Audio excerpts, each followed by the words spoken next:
una vez más, disculpas, ayer tuve algún problema de salud, llegué tarde.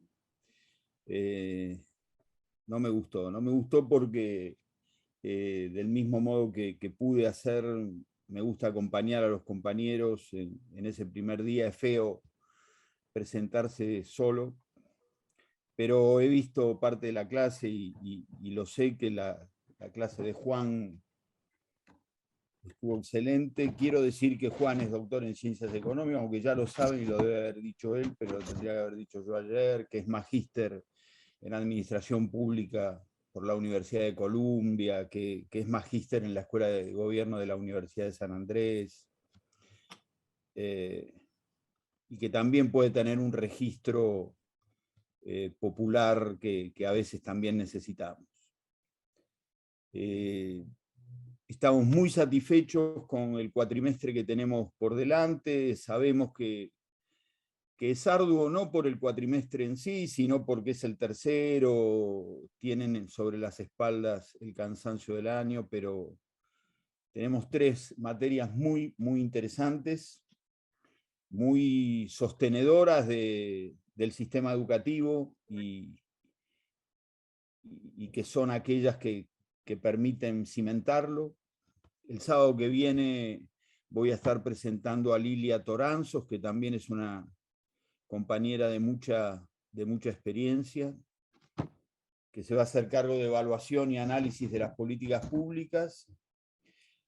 Y hoy la verdad que también es un día especial.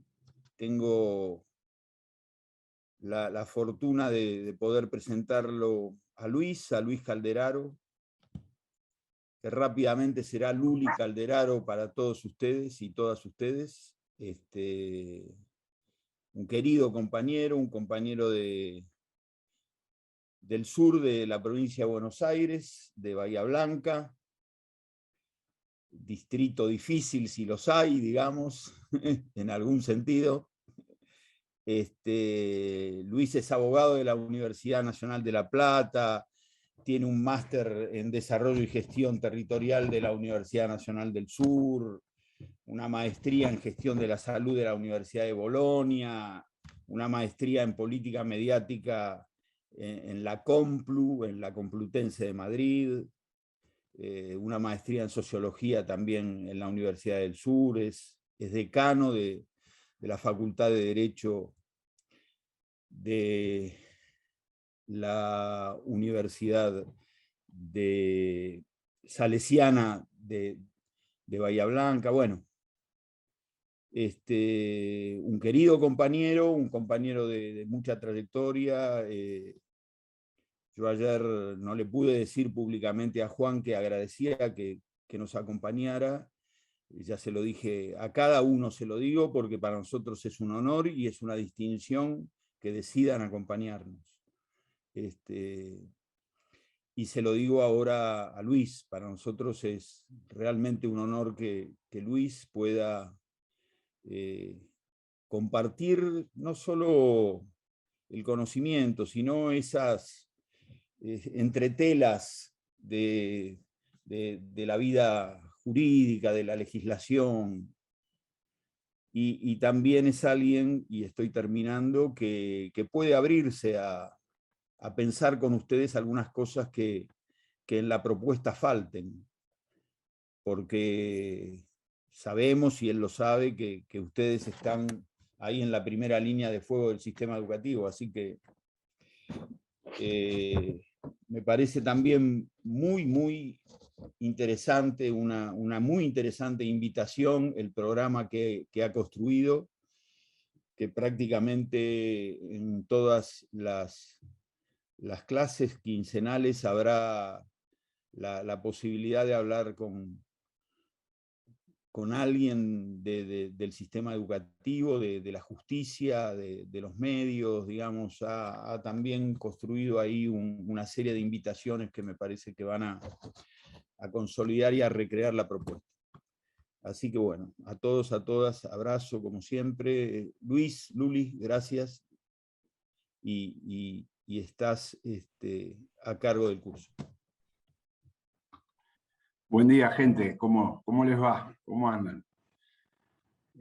La verdad que, bueno, yo estoy ahora en Bahía Blanca y bueno, es un enorme placer y una responsabilidad participar de esta maestría en una universidad tan querida como la UNAUR, eh, donde hay gente que ha tenido y que tiene que ver muchísimo con el desarrollo de las políticas de los últimos tiempos, eh, con la generosidad y muchas veces la posibilidad de habilitar a personas como en mi caso, que la verdad es un honor. Uno lo ve a Alberto y Alberto ha tenido las más altas responsabilidades del país y está acá como un compañero más, participando y estando atrás de cada detalle del desarrollo de esta maestría, convencido de que acá está la materia gris, acá están los hombres y las mujeres de los tiempos que vienen, o sea, acá están formándose los cuadros más importantes que seguramente van a llevar las banderas de la educación en los tiempos que vengan, y sin duda estamos en un momento muy difícil, muy difícil. Nos toca una pandemia de la que nadie estaba advertido ni tenía noticia, y bueno, por supuesto, tampoco nuestra normativa, nuestra legislación y mucho menos nuestra Constitución. Entonces, poder pensar desde una perspectiva jurídica, tratando de demostrar que el derecho tiene algún sentido y sirve para algo, es un poco el desafío de esta materia. Generalmente se tiene muchísimo prejuicio hacia la abogacía, hacia el ejercicio de los abogados y las abogadas. La escuela es un buen lugar, los educadores y las educadoras tienen consigo siempre una buena noticia cuando en la familia viene la palabra de la profe o del profesor o del director, la directora, bueno, seguramente es un mensaje positivo. Por supuesto, cuando entra un médico a la familia pasa parecido, pero cuando llega un abogado a la familia, y algún problema tenemos. Entonces, la verdad, la abogacía no es solamente esa parte. Tampoco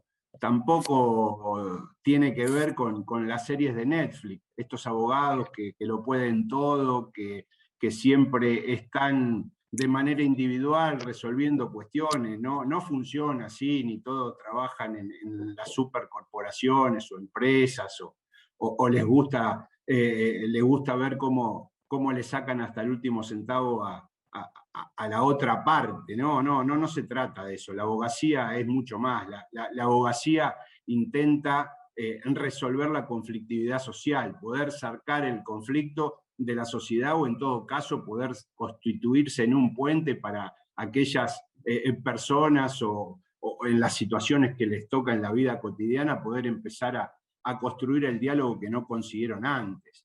Entonces, esto yo lo quiero decir con mucha fuerza, porque cuando el derecho, lo intentaba decir en el video de presentación, cuando el derecho habla difícil, cuando el derecho se llena de latín y de cosas raras y se hace incomprensible y se aleja del lenguaje de la gente, no sirve. Nosotros creemos que la función de la abogacía tiene que conectar con los problemas de la sociedad, y especialmente con los más vulnerables. Y hay algo que dice Alberto, y lo dice siempre con mucha fuerza, y no solo en su función de ministro, sino también en las aulas, es que las educadoras y los educadores son los primeros defensores de los derechos. Los primeros. Y bueno, yo he visto algunas de las materias en las que han venido charlando y demás, y bueno, tal vez el aporte jurídico tenga que ver con esto. Digamos, yo he visto cómo han hablado de los derechos. Ahora, no sé si en algún momento se sentaron a pensar, bueno, ¿y qué son? Durante todo el recorrido conversaron acerca de las normas, diríamos en principio normas no solo jurídicas, morales, religiosas, reglas técnicas, Y las leyes, por supuesto, bueno, pero las leyes en todo caso es una clase de norma. Y muchas veces no pensamos realmente qué son. Y me parece que por acá va la cosa, y hoy escuchaba que creo que Iván decía de la importancia de la cantidad de literatura y demás, y me parece que acá era algo que yo quería acordar también, porque a veces de nada sirve llenar de bibliografía, cuando en realidad por ahí a veces lo que hay que hacer es el ejercicio de leer las leyes o las normas al desnudo. Comentamos mucho, no sé, la 1420, la ley Lainez, la ley de educación nacional, digamos, tantas veces son tan comentadas, sobrediagnosticadas y tantas cuestiones que a veces perdemos sentido si lo que en realidad estamos planteando tiene que ver o da cuenta de lo que efectivamente dice la ley o estamos en otro lugar. Y un poco esa es la intención, ¿no? Saquemos, despejemos, empecemos a separar la paja del trigo y veamos realmente de qué están hechas las normas. Yo les había armado una presentación que voy a intentar subir con algunas situaciones que tienen que ver fundamentalmente con la presentación de la materia, con dos situaciones, una que conoce Alberto y otra más que tiene que ver con cómo nos comportamos ante las normas, que me parece que son cuestiones a charlar y a discutir antes, porque creo que, bueno, en el día de hoy, a las 11:30, que no falta tanto, nos va a visitar el doctor Mario Adaro, que es ministro del Tribunal Superior de Justicia de Mendoza. Pero no solo para que nos dé una mirada desde otra provincia y desde otro lugar, sino fundamentalmente por algo que es una categoría que tal vez no esté tan presente cuando hablamos de los derechos. Que ¿para qué tenemos derechos si no los podemos hacer exigibles? Porque en última instancia, cuando un derecho está consagrado en la Constitución, en alguna ley o en alguna norma de menor jerarquía, lo importante finalmente tiene que ver con que ese derecho lo podamos hacer cumplir. Y ahí tienen un papel, digamos, acá somos todos grandes y ya a esta altura no somos inocentes, digamos, esto de la independencia del Poder Judicial, cómo opera, cómo funciona, me parece que ahí hay cosas por decir, por hacer.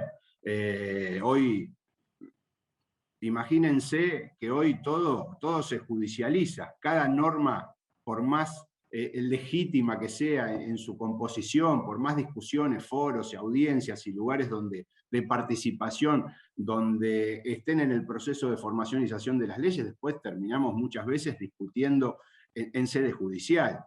Una norma como la Ley de Servicios de Medios Audiovisuales, que fue discutida en muchísimos foros de la República Argentina, después un juez de Mendoza terminó aceptando un amparo y declarándola inconstitucional y por tanto suspendiendo, en ese caso por 4 años, el efectivo ejercicio de la ley. Y eso finalmente dejó en un ámbito tecnológico de tanta velocidad, tan dinámico en nuestra sociedad, terminó quedando, el día que la Corte dijo que la ley era constitucional, la ley ya había quedado vieja, se había puesto canosa.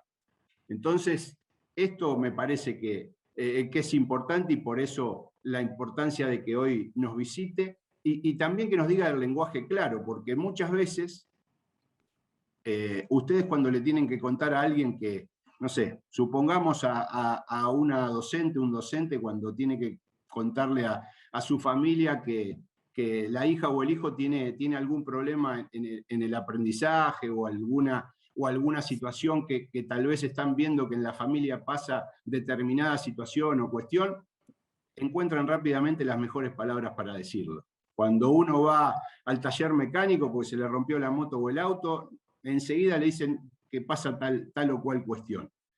Ahora, cuando uno va a la justicia y nos dictan sentencia, terminamos leyendo un fallo de 90, 100 páginas, y cuando lo terminamos de leer no sabemos si nos fue bien o no fue mal.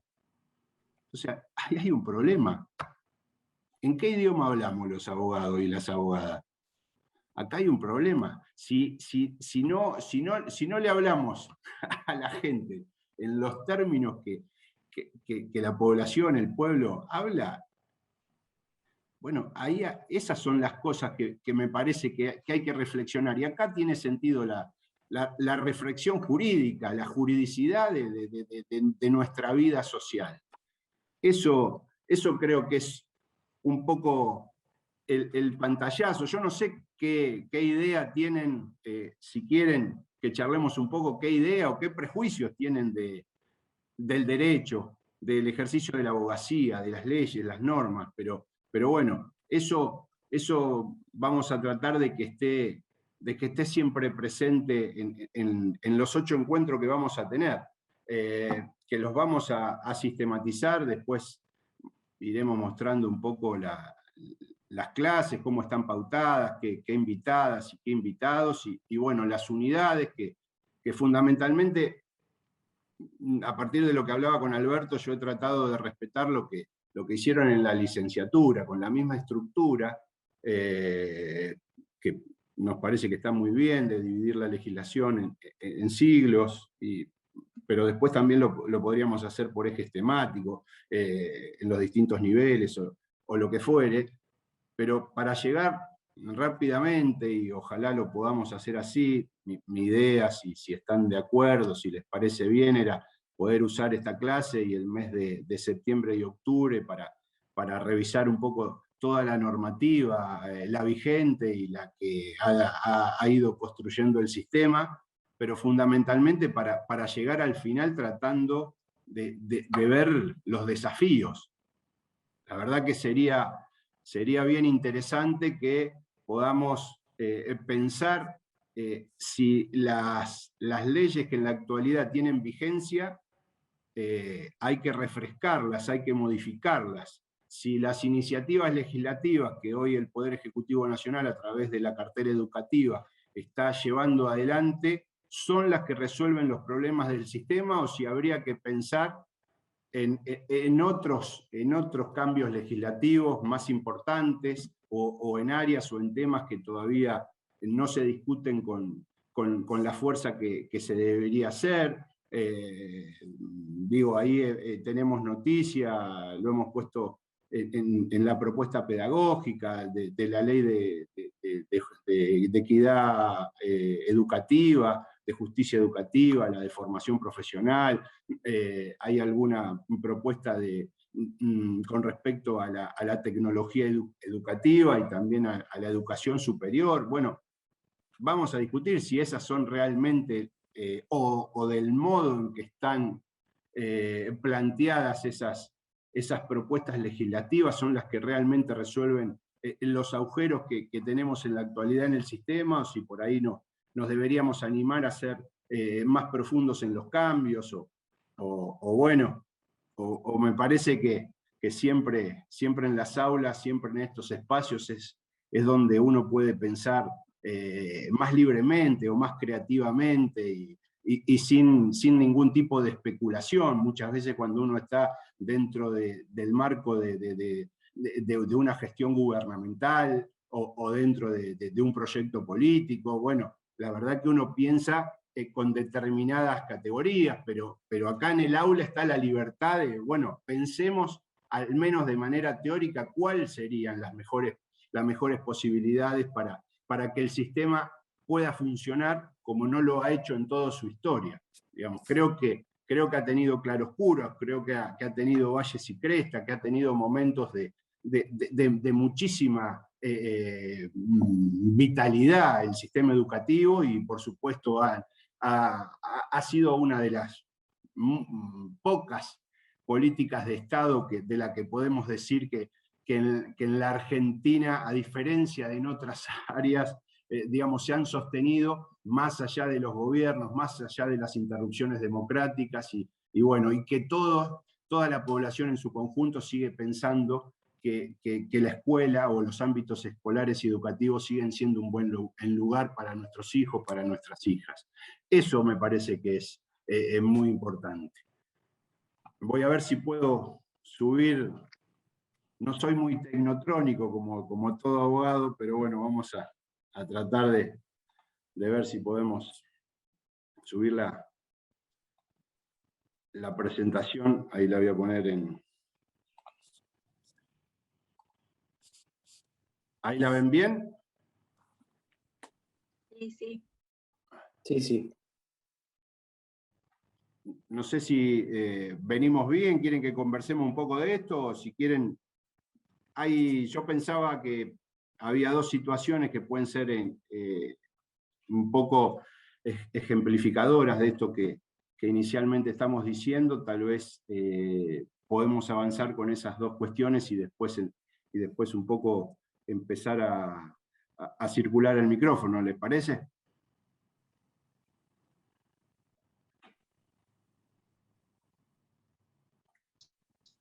Simplemente estas tres puertas de entrada que habíamos conversado con Alberto para darle forma al desarrollo de la materia, digamos, de cómo analizar el derecho en el sentido que lo estamos haciendo, no de un modo dogmático, no de un modo estrictamente formal, sino tratando de conectar con la vida social y cultural de nuestra sociedad.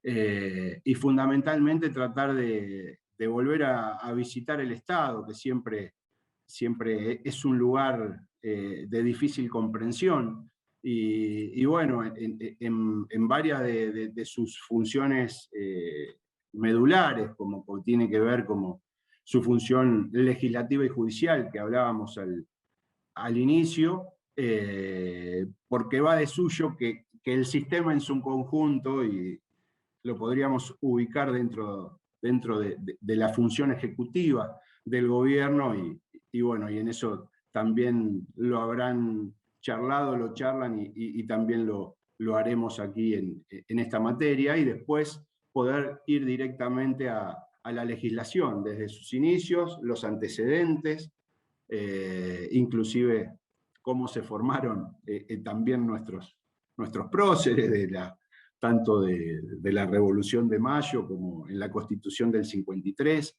Y bueno, yo ahí también voy a tratar de hacer una defensa de la disciplina, en el sentido de que cuando vean a los actores y vean algunas de las cosas que pasó en la enseñanza de la abogacía, también estaba enganchada con lo que se pretendía hacer, con esto de construir el Estado y el pueblo al mismo tiempo. Bueno, también había una situación en donde se quería establecer determinada seguridad jurídica, y para eso se necesitaban abogados, en esa época exclusivamente hombres, con un modo particular de ejercer el derecho.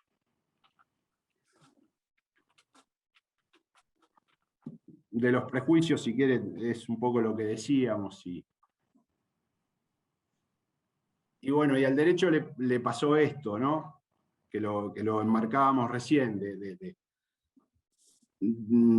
que a partir sobre todo de la reforma constitucional del año 1994 se incorporan los tratados internacionales y empieza a tener vigencia en nuestro país, y de manera operativa, un montón de normas que hasta el momento no estaban claras dentro de la dogmática de la Constitución, aunque eso ya lo veremos cuando revisemos la Constitución del 53, las modificatorias que tuvo, pero bueno, eso es uno de los rasgos característicos de este tiempo, de este proceso constitucional que nosotros lo advertimos a partir del 83 y que decimos se constitucionalizó, y fundamentalmente con estas dos cuestiones, que entendemos que al menos hasta 1930 la justicia cumplía un papel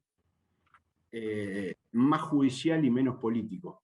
Quiero decir, el quiebre que se da en nuestra justicia en el país tiene que ver con cuando en el primer golpe al Estado constitucional de derecho en nuestro país, la justicia, la Corte en particular, dice que era una cuestión política no judiciable.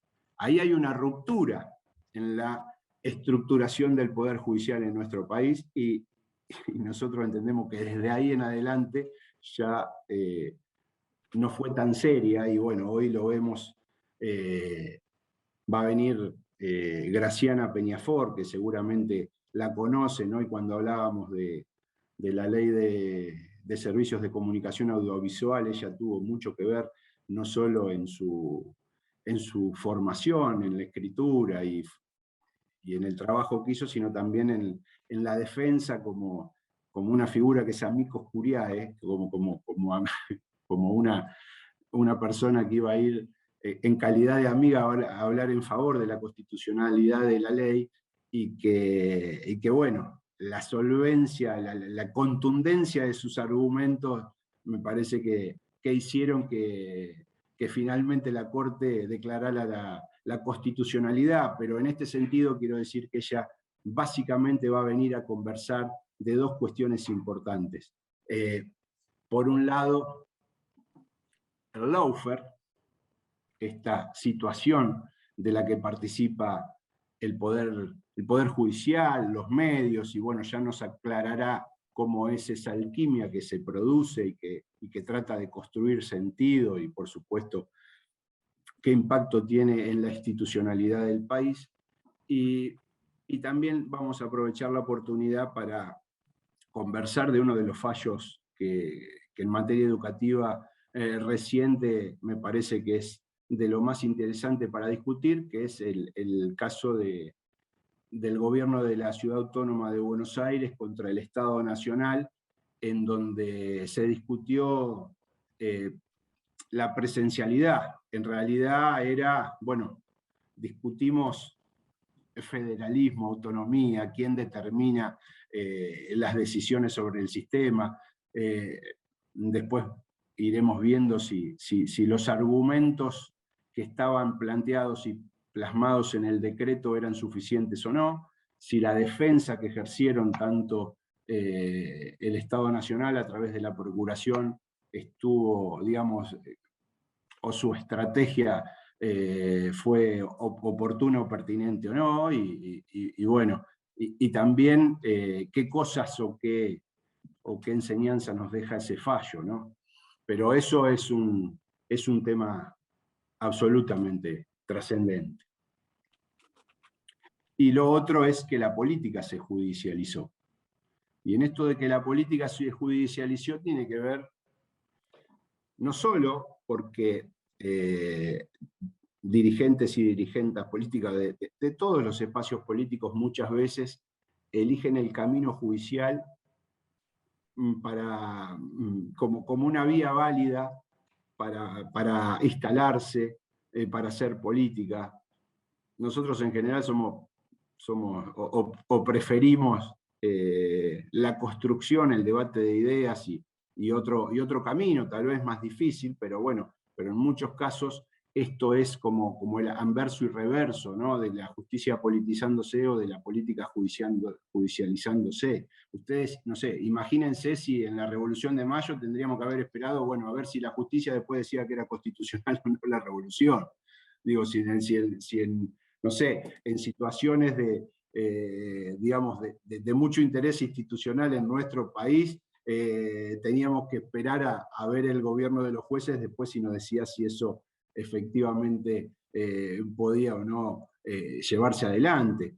La verdad que me parece que justamente lo que necesitamos, así como lo estamos diciendo de las leyes, es volver al cauce, volver a intentar de que cada espacio institucional cumpla con su labor, con su postulado, y que no altere este funcionamiento institucional que evidentemente no nos ha traído mucho beneficio. Yo le quiero contar estas dos historias para que vean desde la gente de a pie, de carne y hueso, cómo vivimos todos los días el derecho. Este es el caso de la historia de María Teresa. Que María Teresa vive en Villa Tesey. María Teresa trabaja de enfermera en el Hospital Posadas, que con la pandemia tuvo que alterar su vida porque el personal de salud ha estado al frente de, digamos, de la primera línea de batalla contra el COVID, cuidándonos al conjunto, a toda la sociedad, y bueno, y rebuscándosela, y por supuesto, si le alteró la vida a todo el mundo, imagínense a los que tenían que estar en la primera línea. Y bueno, llevaba a la familia adelante, en soledad, con la ayuda de algunos parientes, pero en soledad, y bueno, y el problema es que un día su hija mayor de 15 años la llama y le dice que llegó el cartero, y no llegó el cartero como a veces llega la cigüeña con una buena noticia, sino que llegó con una carta documento.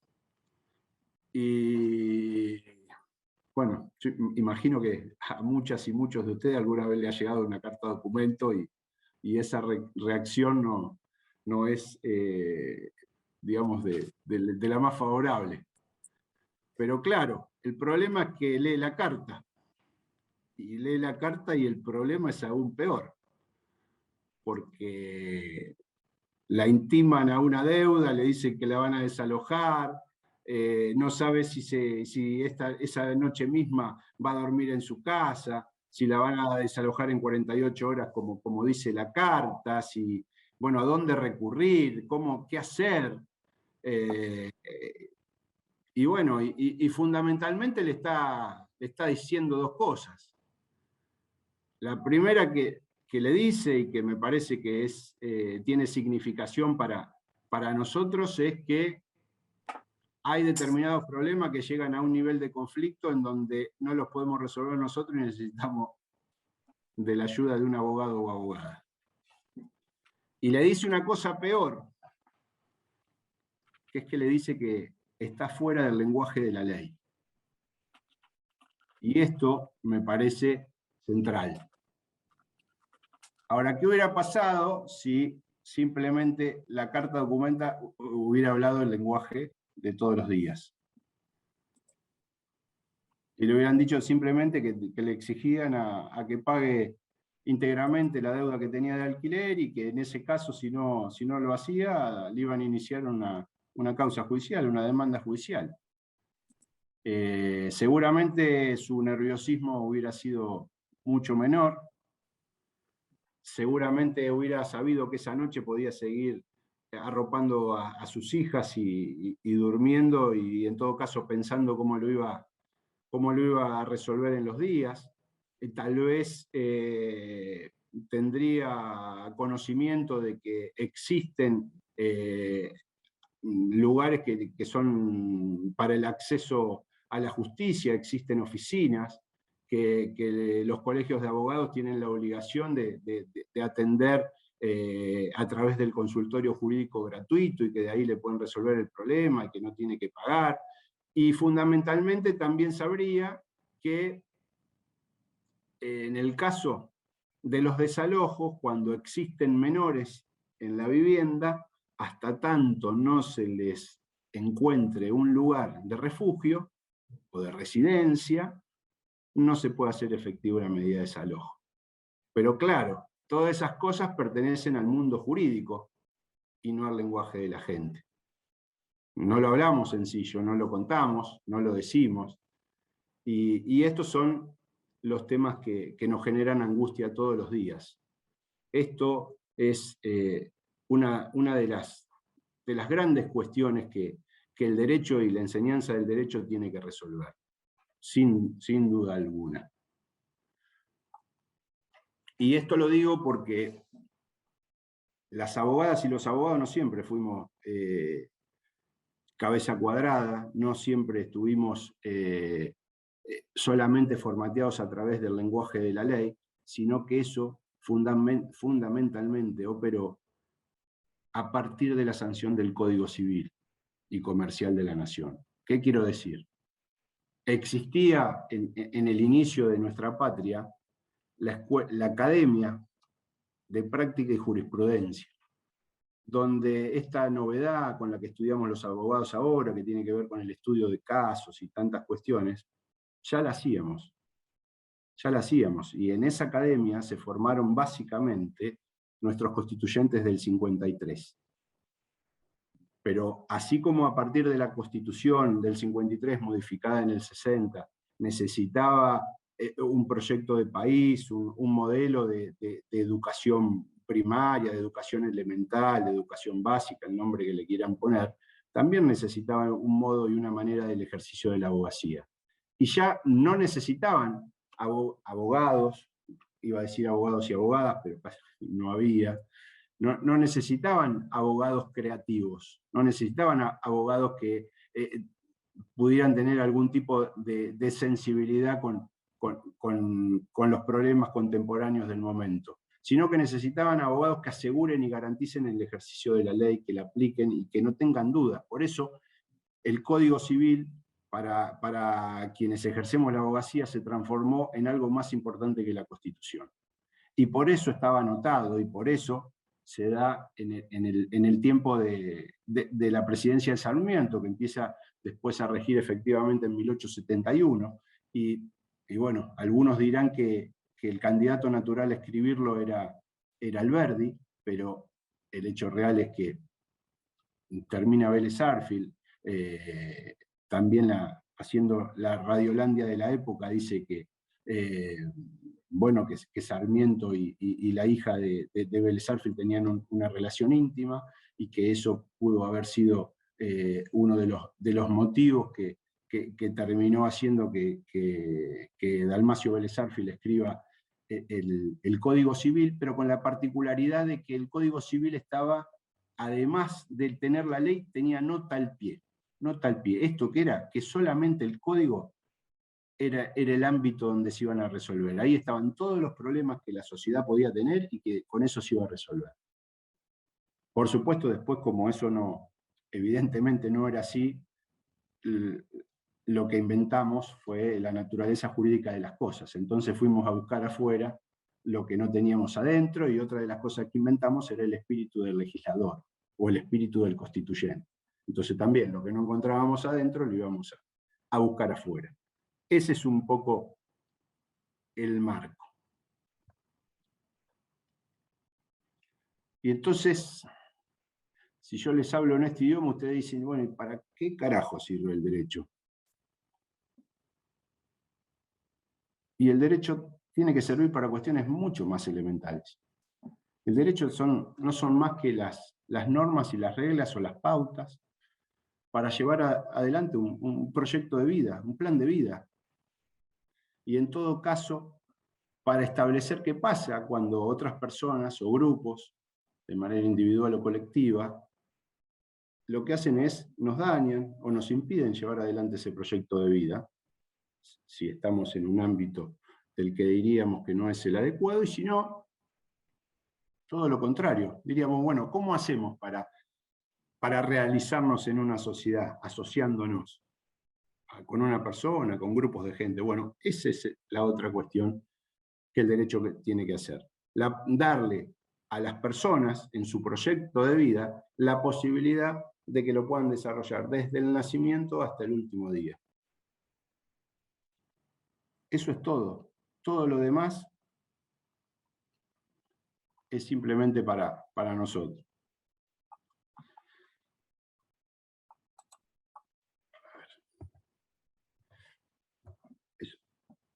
Pero me gustaría ir acá, al cumplimiento de las normas, que es el otro ejemplo que les quería traer inicialmente como para después plantear. ¿Qué actitud, digamos, a partir de esto, y si podemos encontrar desde dónde viene esta idea de apego o no a las normas? Y yo acá le trajo dos casos que ustedes rápidamente lo vivirán, tal vez les tocó. Un control de alcoholemia.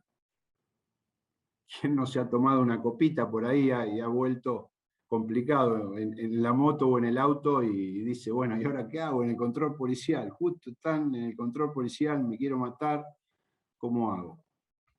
Y si no, otra situación análoga de similar impacto, que es esta. Pasar un semáforo en rojo.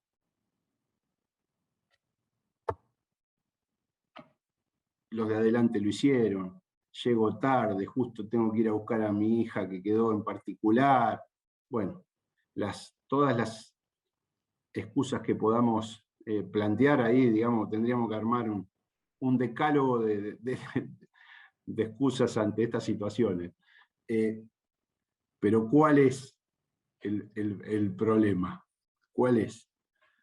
Cuando nos para el control policial, cuando nos para el policía o la policía, y nos dice usted cometió una infracción, usted pasó en rojo, o usted tiene un grado de alcohol en la sangre superior al permitido.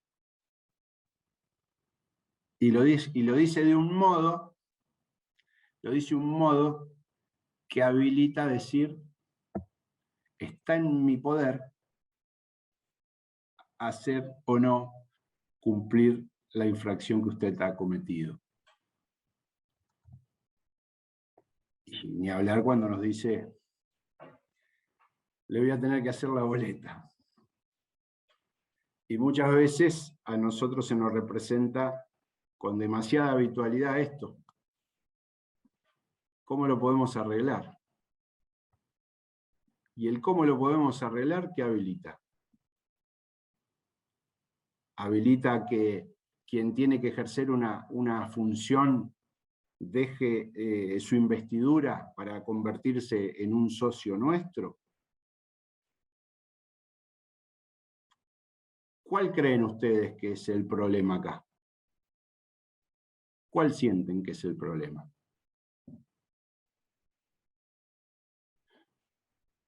El problema es la ley.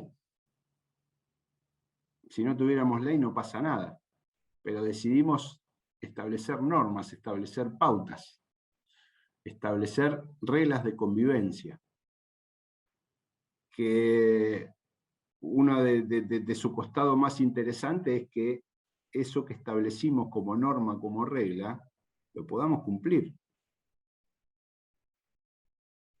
Si no, no tiene sentido. Piensen, llévenlo al campo de su actuación.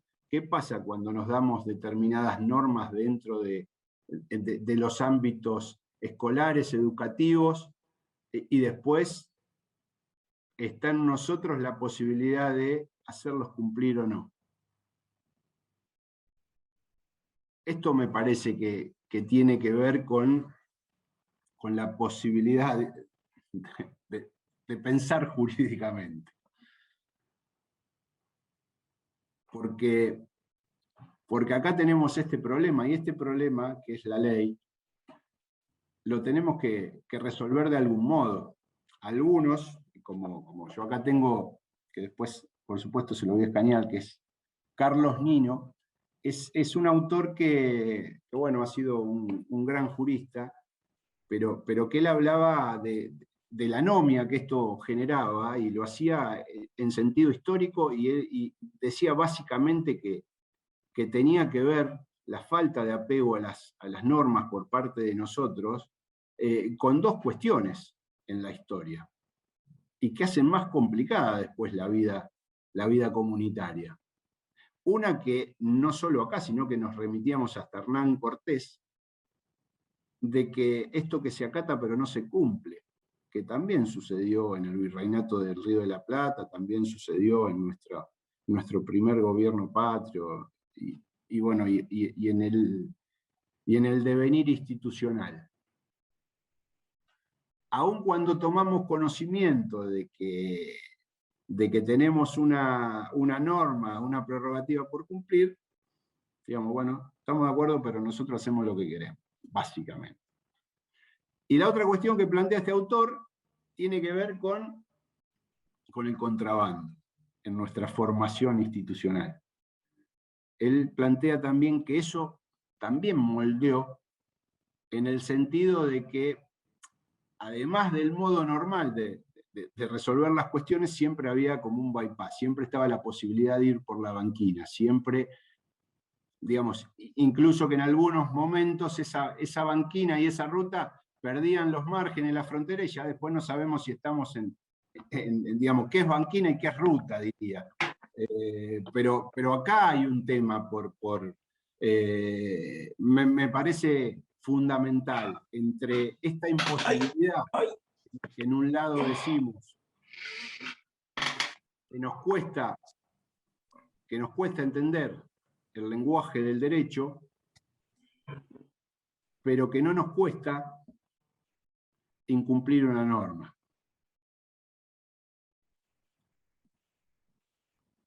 A mí me gustaría abrir un poco el micrófono, si quieren lo saco y después continuamos con la presentación, pero me gustaría sobre todo para construir un punto de partida acá, para ver cómo desean, cómo pretenden que hagamos el recorrido de estas clases, viendo, visitando las distintas leyes, lo que dijeron, el impacto que tuvieron, básicamente las normas y demás. Espere que salgo y después volvemos y seguimos, así nos podemos ver. ¿Qué les pasa a ustedes cuando ponemos esto? En el laburo, en la diaria, en la vida social, institucional.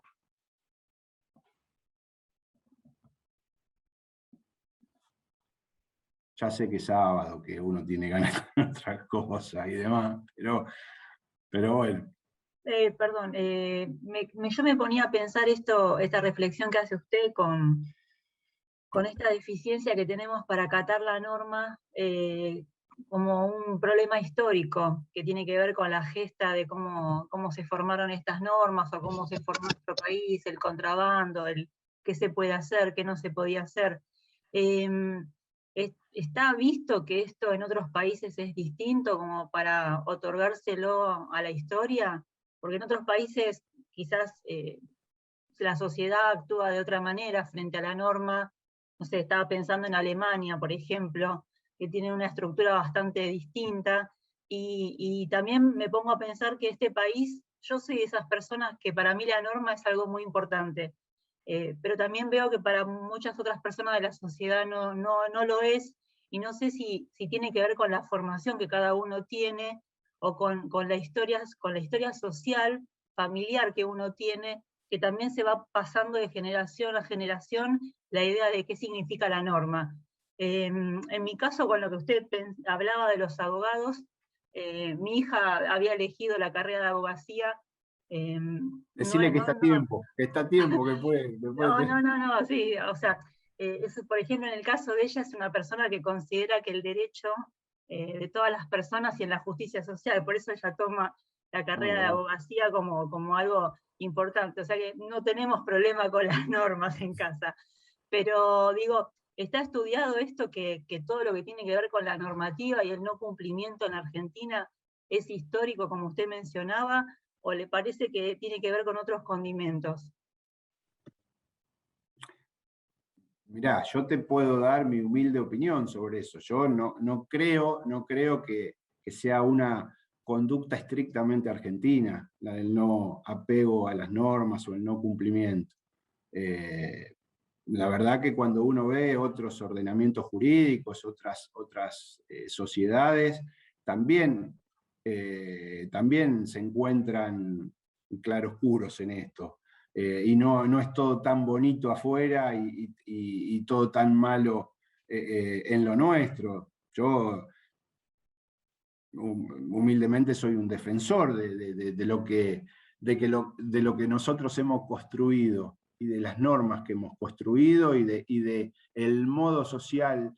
Por supuesto que la práctica, que es la otra cuestión, ¿no? La práctica es difícil, pero en general yo suscribo de que tenemos que tenemos cierto apego a las cosas importantes y que a veces en cuestiones que consideramos de menor cuantía no cumplimos y establecemos muchas veces doble vara, porque generalmente le exigimos a los demás lo que no estamos dispuestos a hacer nosotros. Y bueno, es muy difícil levantar el dedo, acusar a alguien que no cumple determinada función, determinada norma, determinada actitud, lo que fuere, y nosotros no estamos dispuestos a hacerlo.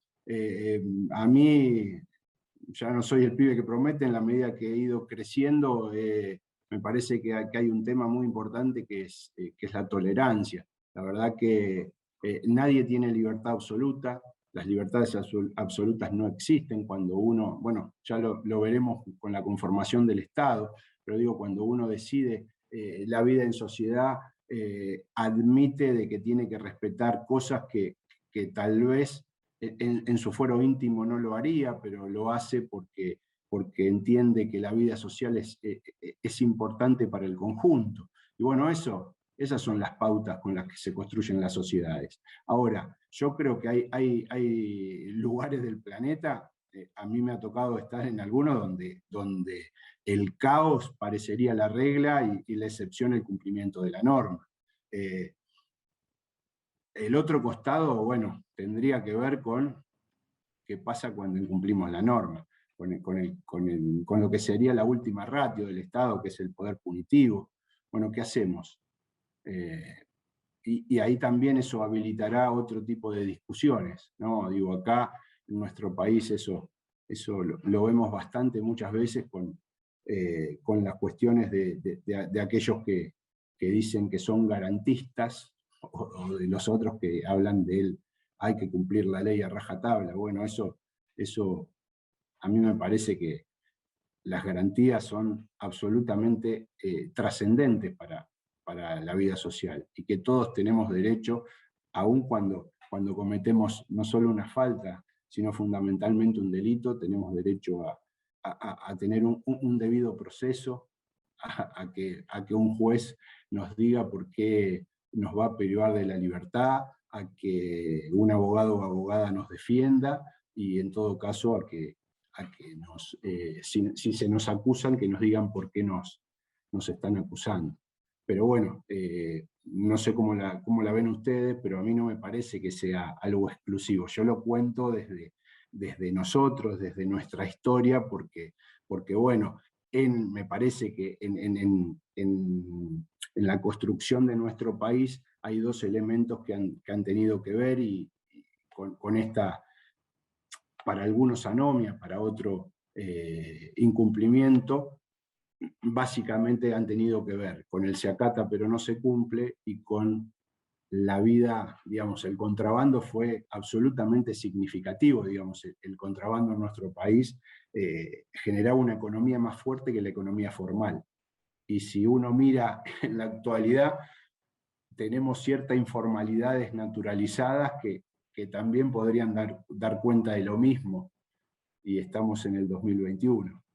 No sé, digo, empleo registrado o empleo informal, por ejemplo. Profesor, una pregunta. Yo me quedé pensando cuando vos diste el ejemplo del problema es la norma, y en general en educación las normas tienen como un espíritu de el ideal al que queremos llegar, ¿no?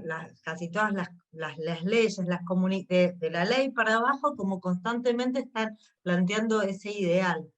No se convierte en un problema jurídico en sí, si el problema es la norma y no se puede cumplir. Eso es absolutamente, te diría que para algunos es el principal problema jurídico.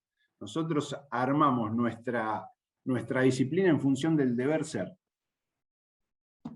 Entonces, dado un homicidio, debe ser una pena de 8 a 25 años. Dado tal cuestión, tal efecto. Nosotros estructuramos eso. Ahora, el problema es que el derecho a veces no sabe explicar qué pasa cuando lo que es rompe con lo que debe ser. ¿Por qué lo de que debe ser no es? ¿Qué pasa? Y ahí es donde tiene que abrirse y discutir con las otras disciplinas, entender de otra manera. porque uno no se puede enojar con la realidad. No nos podemos enojar con la realidad. Y muchas veces, digamos, una de las fuentes fundamentales del derecho es la costumbre o los usos sociales. Entonces, si el derecho viene atrás del comportamiento social, el derecho va a ir condensando esas conductas. El problema es si eso que establecemos como ideal, ese debe ser, lo ponemos en un lugar inalcanzable. Me parece que ese debe ser tiene que estar constituido por la posibilidad real y efectiva de que cada quien sienta que puede sentirse dentro de la norma y no afuera. Claro, seguramente, bueno, yo los ámbitos educativos no los visito, digamos, pero esto que vos decís, Fernanda, es absolutamente así. Pero también es interesante pensarlo en términos históricos. Vos decías recién se acata pero no se cumple o no se aplica. También tiene que ver con desde dónde se legisla, con qué conocimiento del problema o de los aspectos de la vida social que se quieren resolver se está legislando, y entonces qué condiciones de posibilidad tiene esa norma inserta en el contexto de cumplirse efectivamente. Y ahí hay otro debate detrás que tiene que ver también con los grados de participación que tienen aquellas personas que van a ser efectivamente afectadas por la norma de intervenir en la toma de decisión respecto de esa norma. Me parece que todo eso es un paquete que es interesante para pensarlo históricamente y actualmente también. Sí, sin duda. Mirá, a mí me tocó, yo fui secretario legislativo del Senado de la provincia de Buenos Aires. Entonces era quien tenía a cargo la responsabilidad parlamentaria de llevar adelante los procesos de formación y sanción de las leyes. Obviamente que hay una dimensión que nunca decimos, que es la de la negociación política. Entonces, en ese cómo se legisla, también habría que incorporar el cómo se acuerda. ¿Por qué determinadas normas uno dice, che, pero esto quién lo escribió? ¿El enemigo lo escribió? Digo, ¿en qué idioma está escrito? ¿Por qué no se entiende? Y a veces es hasta por caprichos, porque la negociación es, bueno, determinado aspecto de la ley, si no dice como yo lo planteo, no lo voto. Digo, así, porque es interesante que hablemos de la cocina, de cómo se van formando los procesos legislativos. Va a venir Daniela Vilares, diputada nacional, y bueno, si bien era un proyecto del Ejecutivo, la ley de educación ambiental integral, que estaba previsto en la Constitución del 94, y bueno, ella fue la que llevó adelante la voz en la Cámara de Diputados de la Nación, en su calidad de diputadas, y bueno, desde ahí me parece que con ella también le vamos a pedir que nos cuente un poco la cocina, pero esto es lo que pasa muchas veces en las normas, la falta de coherencia, o a veces, no sé, yo recuerdo la ley previsional, que le incorporaron antes de la votación todo otro título, un capítulo que se contradecía con el anterior, y bueno, y después los problemas que eso acarrea. Creo que eso es uno de los grandes problemas. Por supuesto, esto que vos agregabas a mí me parece fundamental. Una cosa es los procesos formales y otra la legitimidad con la que se llega. Cuando determinadas leyes, no sé, la Ley de Educación Nacional, que fue tratada, conversada en todos los ámbitos educativos, cuando llega al Congreso, la verdad que modificar determinados acuerdos se hacen más difíciles, porque cuando en ese caso, en esos procesos de acuerdo se llegó, digamos, a la síntesis en un determinado texto, por supuesto que eso después pesa a la hora de legislar. Pero bueno, ese es uno de los grandes temas que me parece que podemos conversar, y bueno, y que tal vez, imagino que por ahí quienes ya anden buscando, digamos, dentro de la tesis, por qué lugar entrar, bueno, que también esta dimensión la tengan en cuenta. Profe, buen día, compas. Pensaba en esto que decía Paula y se me vino a la cabeza una de las entrevistas de Oslak en la que habla de la participación Sí, ciudadana, ¿no? Cómo sí. influye esta cuestión, pero a su vez cómo no participamos tampoco.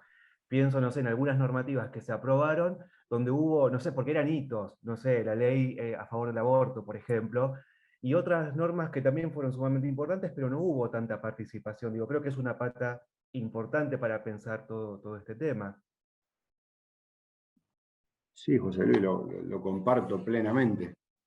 A mí me parece que eso es fundamental. Lo que pasa es que, bueno, hay algunas normas, como, no sé, el caso de la ley de interrupción voluntaria del embarazo, que atraviesan de manera transversal a la sociedad.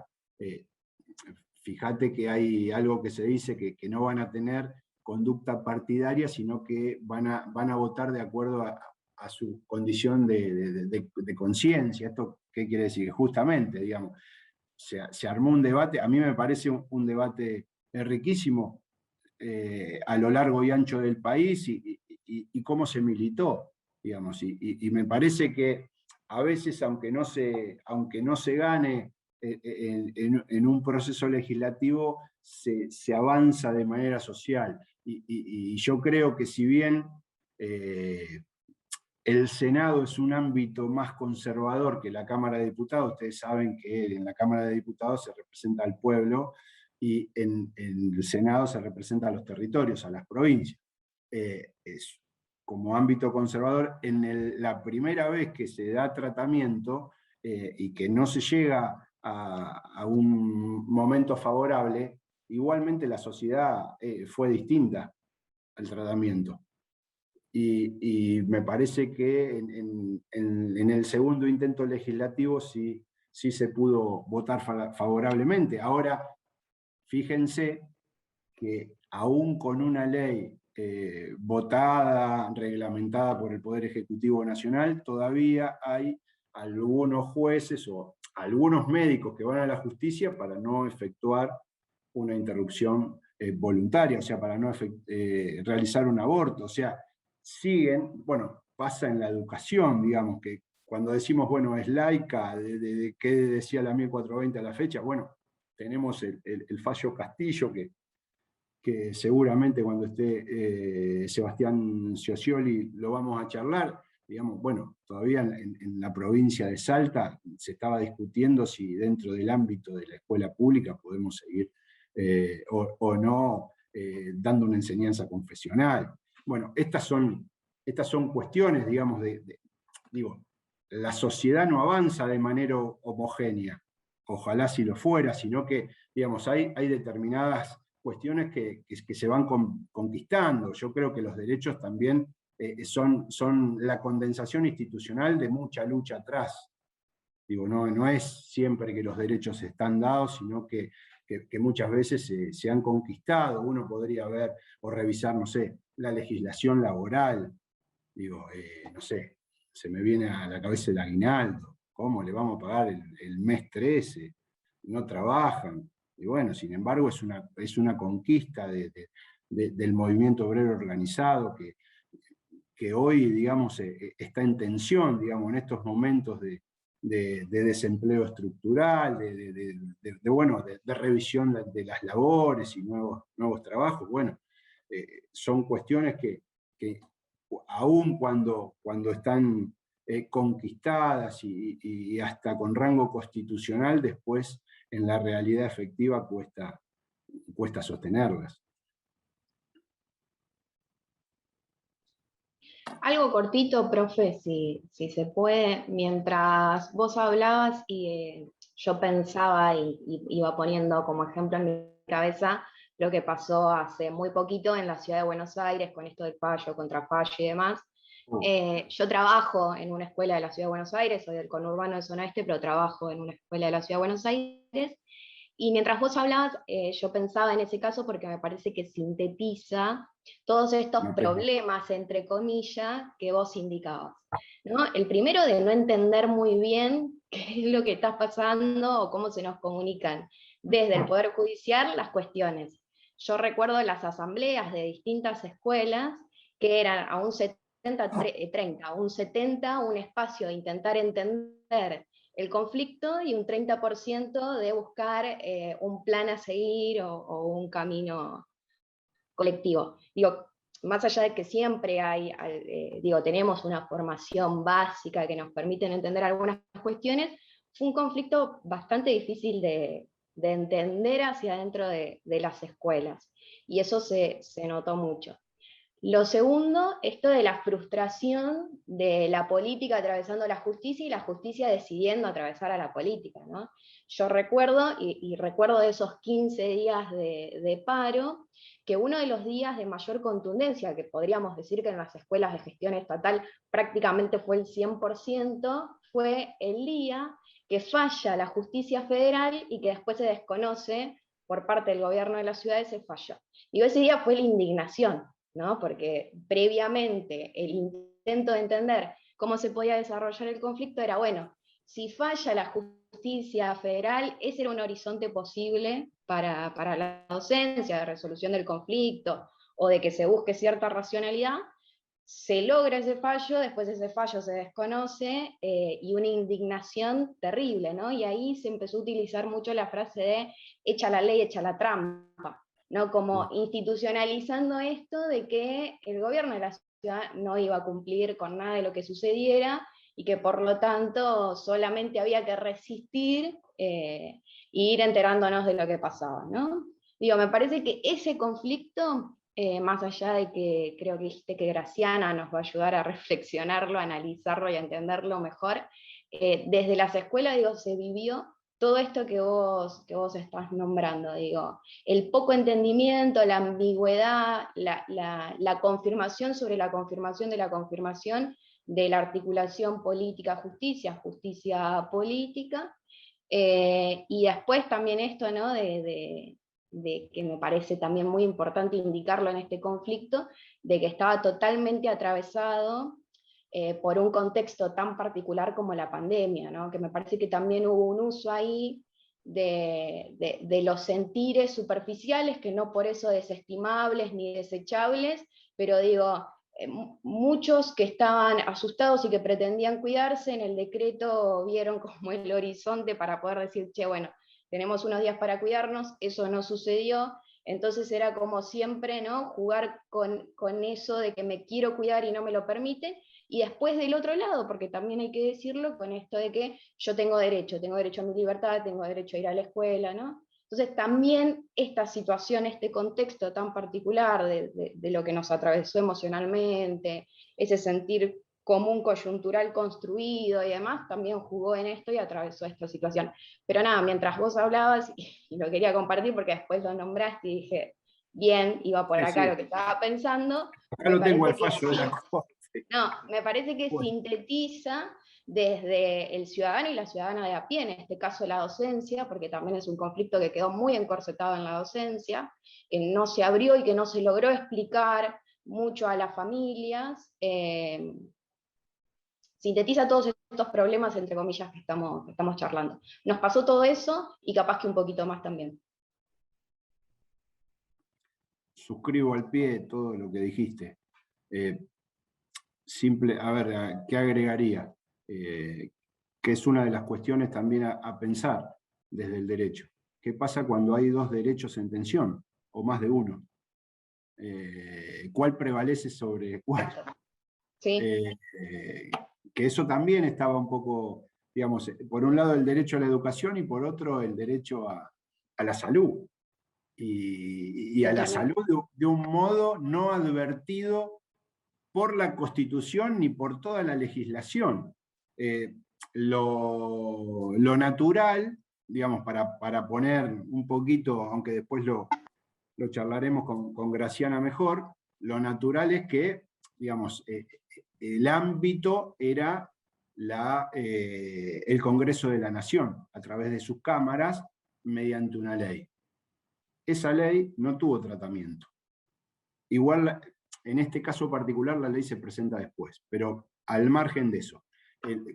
Si uno mira la Constitución, la del 94 incorpora los decretos de necesidad y urgencia. Los decretos de necesidad y urgencia básicamente es la posibilidad que tiene el Poder Ejecutivo ante digamos, el momento de parate del Poder Legislativo, o sea, cuando termina el periodo ordinario, o bien ante situaciones de extrema gravedad, como una pandemia, de emitir normas de carácter legislativo, y solamente tiene vetada la posibilidad de hacerlo en materia penal, tributaria, electoral y demás, pero no en este caso, digamos. El Poder Ejecutivo había en ese sentido actuado bien. Lo que pasa que después no nos olvidemos que estamos en el marco de nuestro país adoptó un sistema federal. Y ese sistema federal también tiene, bueno, está compuesto por provincias que lo precedieron, y hay algo que a veces lo decimos, que son cuáles facultades fueron delegadas por la provincia a la nación, cuáles no fueron delegadas y cuáles son concurrentes. Esto después la Constitución del 94 lo aclara un poco más, pero bueno, ya lo veremos. Y en ese sentido, en esa ensalada, digamos, estaba claro que había facultades concurrentes. Porque en principio, si uno lee solamente el artículo 5 de la Constitución Nacional, una cosa es asegurar la educación primaria y otra cosa, digamos, qué pasaba con los demás niveles. Y en ningún momento, cuando la reforma del 94, ¿por qué a veces estas cosas? Bueno, lo planteábamos hace un rato con el aporte de Paula. Fíjense, la reforma constitucional del 94 sale del Pacto de Olivos, hay una ley que declara la necesidad de reforma que se llama Núcleo de Coincidencias Básicas, y en ese núcleo de coincidencias básicas uno de los acuerdos era que no se podía modificar del artículo 1, ni el preámbulo ni el artículo 1 al 36.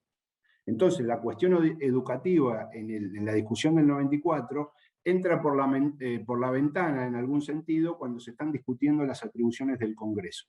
Y en el artículo 75, en uno de los incisos, es donde, bueno, se habla de un modo, y está la discusión con respecto a la cuestión educativa. Pero digamos que había margen para distintas interpretaciones. Por supuesto, la Corte resuelve sobre un caso de presencialidad de manera no presencial. Esto hay que decirlo. Digamos, la Corte, cada uno en su casa, resolvió. Los cortesanos resolvieron, sentado en el living de su casa, sobre la presencialidad en una jurisdicción. Es toda una cuestión. Después, bueno, la frase de hoy se hace el Zoom, recorría un montón las asambleas, la espera de que se realice el Zoom, y en el mientras tanto, la discusión en cada aula. Nada, y para cerrar lo último y no interrumpo más, me parece que esto lleva, esto llevó al conjunto de la docencia de la Ciudad de Buenos Aires en particular, no a todos, y todas, porque siempre algunos y algunas suscriben, pero un descreimiento de la justicia. Digo, la justicia ya no es una herramienta, o más que una herramienta, un camino posible. Ya venimos de una historia donde la justicia avala los descuentos por el paro, ¿no? Digo, todo lo que pasa por la justicia porteña, por lo general no es a favor del ciudadano, de la ciudadana que va a laburar de a pie, que habita y que hace que la ciudad sea efectivamente lo que es. Y esto terminó de confirmar esta idea, ¿no? Entonces, ahí ya está esto, en las escuelas es muy fácil decir, ¿no? Echa la ley, echa la trampa, le van a buscar la vuelta, nos van a terminar de jorobar, y eso me parece como bastante grave, digo, ¿no? Lo traigo por lo que estábamos. No, por supuesto, con el agregado que en este caso no se trataba de la justicia, de la jurisdicción del gobierno de la ciudad. Era además, la máxima autoridad judicial, que tiene asiento en la Ciudad Autónoma de Buenos Aires, pero es la Corte Suprema de la Nación. Exacto. Sí. Esa es la cuestión. Lo único que me quedaba decir simplemente para como práctica judicial es que además de esto, que lo podemos entender como razonable o no, y varias discusiones después está lo que sucede adentro del caso. Y lo que sucede adentro del caso, uno puede decir si los argumentos que se llevan a la Corte son suficientes o no. Una de las funciones de la abogacía es, digamos, es argumentar, mejor dicho, una de las destrezas que debería tener quien ejerce la abogacía es poder argumentar, y no de cualquier modo, sino de argumentar persuadiendo. Y ese argumentar persuadiendo, a mí me parece que cuando leo, quiero decir, en mi caso, además, yo soy concejal acá en la ciudad del Frente de Todos, acá en la ciudad de Bahía Blanca, con lo cual digo para que sepan desde dónde hablo. Ahora, a mí me parece que la defensa que llevó adelante la Procuración, cuando leo los argumentos, me parecen insuficientes. Cuando había otras cosas, me da la sensación, más contundentes para decir. No quiero decir que eso hubiera alterado la decisión de la Corte. Y quiero decir otra cosa, que después se salda cuando uno lee la fundamentación del decreto de necesidad y urgencia. La verdad que había muchísimo más datos que poner que se tenían. Digo, el Ministerio de Salud de la Nación tenía un montón de datos y en las reuniones de expertos y demás que pudieran haber estado dentro del decreto, que después, bueno, que en el voto de Lorenzetti en particular es uno de los argumentos con los que dice acá faltó esto, faltó aquello, y en todo caso establece como una guía para, no sé si tomándole el pelo o no, pero digo, establece como una guía para poner los argumentos dentro de un decreto. Eso, pero igual eso lo vamos a hablar cuando esté Graciana, aparte de Graciana, me parece que es una de las mentes más lúcidas y lo va a explicar con muchísima claridad. ¿Cómo viene? Lo que quería aportar, que me parece que es lo que como que está dando vuelta, es que, y en el Power que usted mostró no está, pero lo estamos charlando, es que también se ha judicializado la educación. O sea, además de judicializarse la política, se está judicializando la educación. Y se judicializa en varios aspectos. Se judicializa cuando nosotros los docentes siempre rondan, ¿no? Y hay esta contraposición de derechos, para decirlo de alguna forma, de qué derecho pesa más, si el derecho a la educación o el derecho al trabajo y a un salario digno, cuando vamos a reclamar sueldos impagos, descuentos o aumentos de sueldo que son necesarios. Y por otro lado, también se judicializa en cuestiones un poquito más simples, y hablamos de un cambio a veces en la sociedad. Hay un caso en el distrito de que un estudiante llevaba un parlante a la escuela, ¿no? Y en medio de la clase ponía su parlante, se escuchaba música, los profesores se quejaban, profesores que no eran de él también se quejaban, porque la música evidentemente no era muy bajita, no había forma de que él comprenda, ¿no? O que vea otros modos, hasta que la directora le saca el parlante y no se lo devuelve más. ¿Qué hizo la madre? La denunció por robo a la directora, y es una directora que está siendo apartada ahora del cargo. Yo realmente nunca se me hubiera ocurrido que la denuncia, ¿no? No sé cómo caracterizar la acción de la madre, ¿no? Pero me parece que ahí en ese caso hay mucha tela para cortar con el tema de la judicialización de la educación, y de hecho hay un libro que el profesor Brenner, el profesor Gali, que lo tenemos en la universidad, Sí, lo han... a Gustavo lo conozco bastante. Bueno, eso era la... No, yo pensaba cuando estábamos hablando de los conflictos y de los diferentes niveles jurisdiccionales, ¿sí? Y tomo un poco lo que decía Ro de echa la ley, echa la trampa, pero buscándole otra faceta de los intersticios que uno va encontrando en términos de las disputas que se dan en una sociedad. Digo, me acuerdo cuando el gobierno de Macri clausuras de facto la paritaria nacional, digo, la provincia de Buenos Aires pasó a ser el timing de los acuerdos salariales.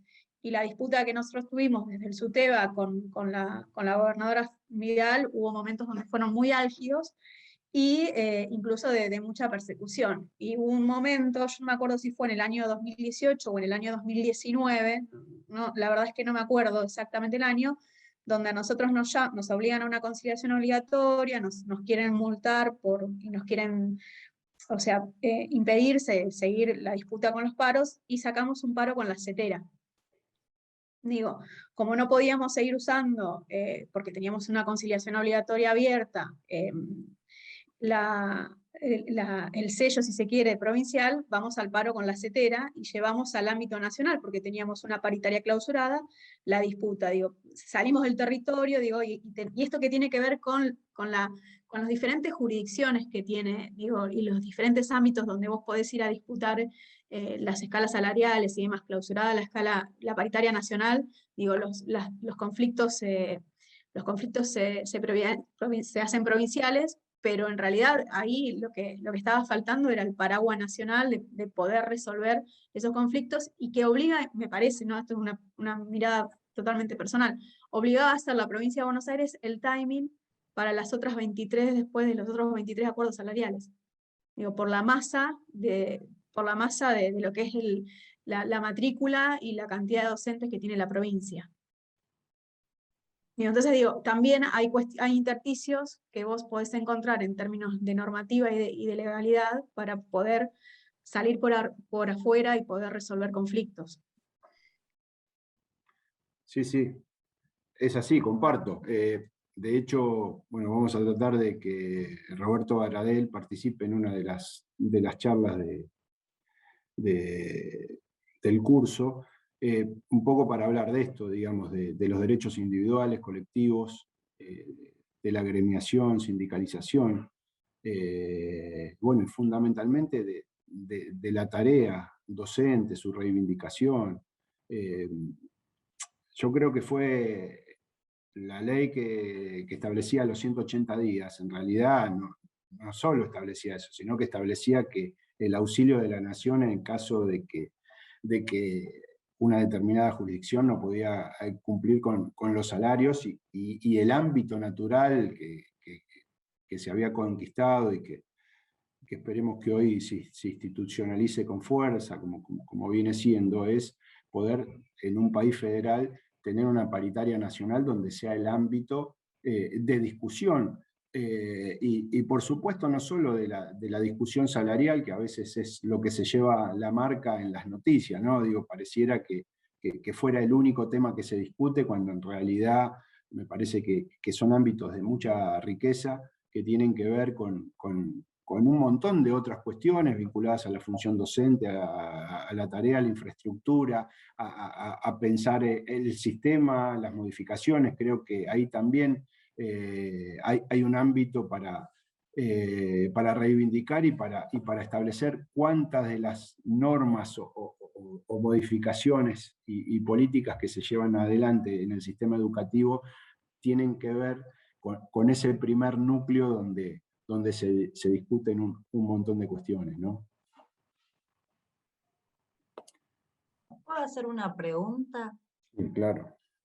Mientras que escuchaba que hablábamos el conflicto entre las jurisdicciones, y vos planteaste el tema de que la reforma del 94 se ató a que ciertos artículos no se podrían modificar. No, el artículo 5 de la Constitución establece que la educación primaria es competencia de las provincias. Y la Ley General de Educación habla de la obligatoriedad. ¿Eso genera un agujero?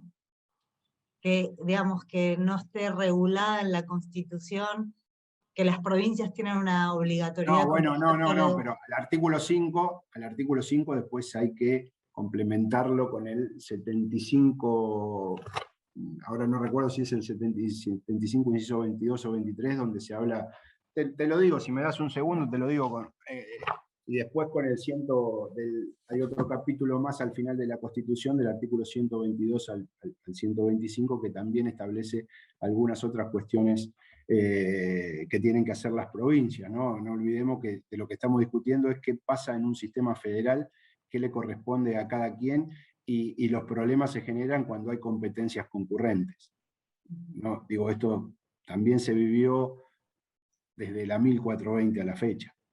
A mí me parece que eso está en principio saldado. Fernanda, si querés No, era una duda, porque como lo plantearon, pero ya lo vamos a ver.